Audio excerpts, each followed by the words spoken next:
Pagkatapos ng ilang buwan ng apartment hunting, nakahanap na nga kami ng 1-bedroom apartment for only 700 Canadian dollars lang, mga kababayan. Madami nga nagsabi sa unang content namin na napakamura na 700 para sa 1-bedroom apartment na nasa city pa. Hindi naman kalakihan yung apartment pero goods lang para sa katulad namin na mag-asawang nagsisimula pa lang sa buhay. At sa vlog namin to, samahan nyo kami. Papakita namin sa inyo yung mga gamit na ilalagay o bibili namin para sa apartment. Medyo nakakapanibago lang kasi bukod sa nakakapagod, puro gastos pa, mga kababayan. Let's go. Hanap kami ngayon ng sofa ni Bebe Loves. May Bebe Loves yun, no? Yan. Pero may trip ako dito, mga kababayan eh. Papakita ko sa inyo yung trip ko dito.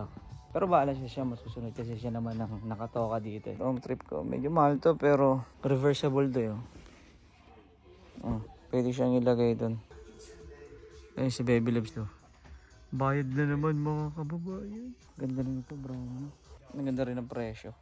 Ang maganda lang din kasi, pareho kami may savings ni Baby Loves. So yung mapambili namin dito, kahit paano din namin inutang. Pero gusto namin gamitin yung credit card niya na $200 lang yung credit limit kasi gusto namin mag-build siya ng credit score. Ayun, binayaran ni Baby Loves. 1,000 at saka 917. Oh, okay. My heart. At oo nga pala, siyempre babawi ako dito kay Baby Loves. Ako nakatoka din sa dining table tsaka brand new TV. Ito nga sana trip ko, Loves, no? Kaso baka may the best pa dyan tsaka reasonable naman yung price. Kailan daw? Thursday evening? Hindi pa tayo makakauwi agad. Hintayin na lang namin sa apartment. B, ang bigat ng lakad mo, B, ah. Bigayin mo muna yung B, oh. Ay, ang bigat. Ang bigat ng lakad. Pagkatapos dito, umuwi na muna kami sa apartment kasi dumating na yung in-order niya nung nakaraang araw. Alam nyo ba, si Bebe Loves, ito nga, bumili ito ng baseboard ba yan ng queen bed. Ito, itong mattress na to, napakalaki. Napakamahal din ito. At ang bigat, sobra. Pagdudugtong-dugtong yan. Assemble din lang namin yan. Medyo mahal nga yung bili namin dito ni Bebe Loves. Umabot sa 1,100 yung bili namin dito. Itong baseboard niya, tsaka yung mismong mattress. Na sale stock ata kami nung binila namin ito eh. Pero all goods lang kasi, yun nga, sureball naman kami na kami yung kauna-unang gagamit nito. At tsaka bakit hindi, first time namin bumili ng ganito eh. Hindi naman kami masela ni Bebe Loves. Kinonsider din naman namin yung used na mattress. Pero sabi niya, bakit hindi? Sige, bilhin na tayo ng maganda. At saka ilang oras din kasi yung talagang itutulog mo o ipapahinga mo rito sa higaan na to. Bakit hindi, mga babayan, di ba? Kaya kahit medyo mahal, okay lang din naman. Dumating na nga rin pala yung couch na in-order ni Bebe Loves. Yun, sa mga babayan, ito na nga, no? Ito yung nabili namin na couch ni Bebe Loves. At syempre, bumili na rin kami ng brand new dining table. At mamaya sasabihin namin sa inyo kung magkano ba to. Kung ano tong sofa na to, ito yung tsura niya, mga babae, no? Na mayroong sleeper. At for the first time, kasama nga pala dito sa vlog ang aming mga paboritong pamangkin. Anak ni Tolu, rarating lang dito sa Canada. Unboxing sofa. Ba't kasi ganyan nabili natin gunting? Tinan mo yung gunting, oh. Hindi ko alam eh. B, ano ba yung balisong? B, baliktad, dahan-dahan lang ha. Baka ikay maano. Pagtatagpuin mo yung blade. At sa mga nanghula nga pala, height reveal ni Bebe Loves. Tama po kayo, 5'6" po yan. Si Cheche. Che, anong height mo, Che? 5'5"? Ikaw, Sin? 5'5". Alin? Oo. Ano ba? Ewan ko. Hindi ko din alam. Ito yung hook niya.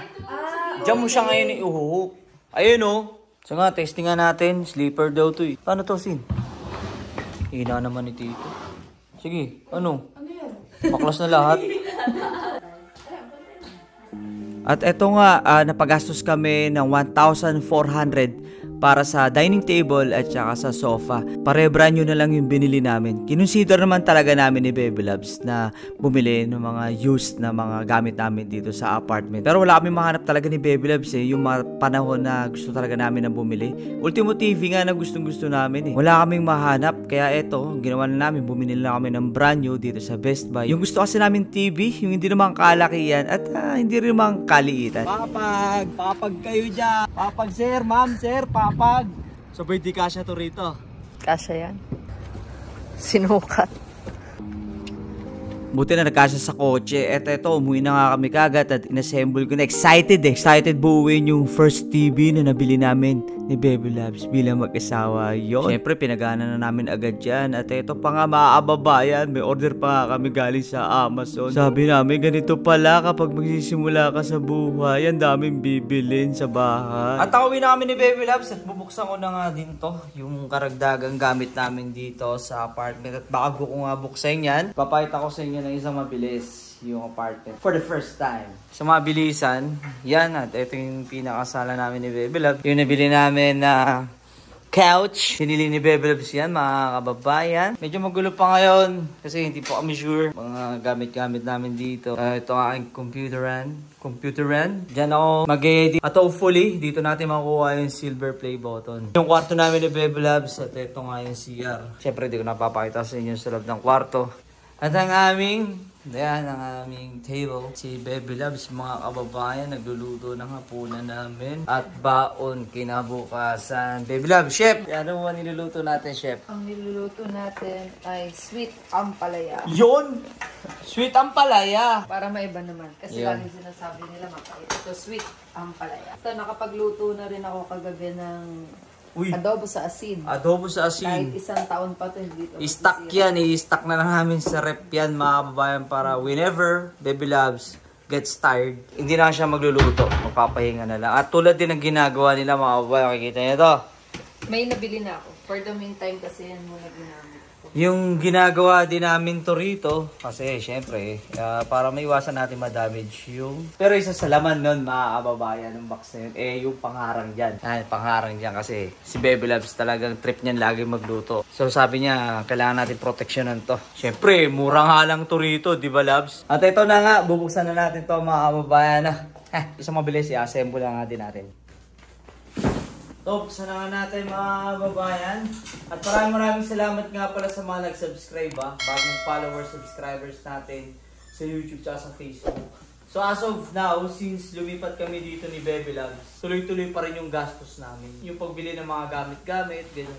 Syempre, we are hoping naman, kahit pa paano, titigil-tigil na kami dun. Kasi katulad nito, ito nga sinasabi ko sa inyo. Ito, yung pang-takip ni Baby Loves o pangharang dun sa lutuan. Tapos, ano pa ba to? Yung itak! Medyo matagal na rin kasi ito nung in-order ko Shikami. Yan, butcher knife. Tapos, shurak. I-assemble ko na agad to. Mas importante sa amin ngayon itong ilaw. So, dito pa lang, magkano to? Kung tatanungin nyo ako, mabot dito ng mga $200 kasama yung mga tax. Sabi nga namin ni Baby Loves, medyo mahal pero okay lang. Ang mahalaga doon, nai-enjoy namin yung journey bilang mag-asawa at nagsisimula pa lang sa ganitong klaseng chapter ng buhay namin. Let's go! Hindi naman brand new lahat na bili namin na gamit dito sa bahay. Kita niyo yung TV stand na yun, mga kababayan. Nabili namin ng used yan. $50 lang namin nabili ni Baby Loves yan. So kung may pagkakataon na makakabili kami ng used, bibili kami. At eto na nga, nakabit ko na, mga kababayan. Tignan nyo. Hindi iba-iba pa ng ano yan, ng kulay. Pero sabi ni Baby Loves, mas okay yung ganyang kulay. At nakabit na nga rin ni Baby Loves kanina. Pakita ko lang sa inyo ng isang mabilis. Yung Shura. Kahit pa paano, organized na yung sapatos namin dito. Diba? At yun nga, mga kababayan, sabi nga namin, not bad, $700 Canadian to. 790 exact Canadian dollars to, mga kababayan. At alam nyo ba, paunti-unti may nakikita na kami mga, hindi naman namin masasabing problema rito. Yung parang sakit ng apartment. O nadidiscover namin, mga kababayan. Yung mga bagay dito na hindi maganda, pero para sa amin naman na Baby Loves, hindi naman ako masailan. Simple lang naman. Simple lang naman, all goods lang. Kung ano yun, mga kababayan, sa amin na lang. Sa amin na lang yun. At kung may pagkakataon, yung kwento namin sa inyo. Pero no complaint, $700 Canadian. At sa mga nagtatanong kung meron ba talagang cheap na apartment, 1-bedroom apartment dito sa Canada, meron nga, mga kababayan. At kung na-enjoy nyo nga itong short video namin na to, mga kababayan, please like and subscribe. Sa next vlog na nga lang namin. Stay safe and God bless. God first. Let's go!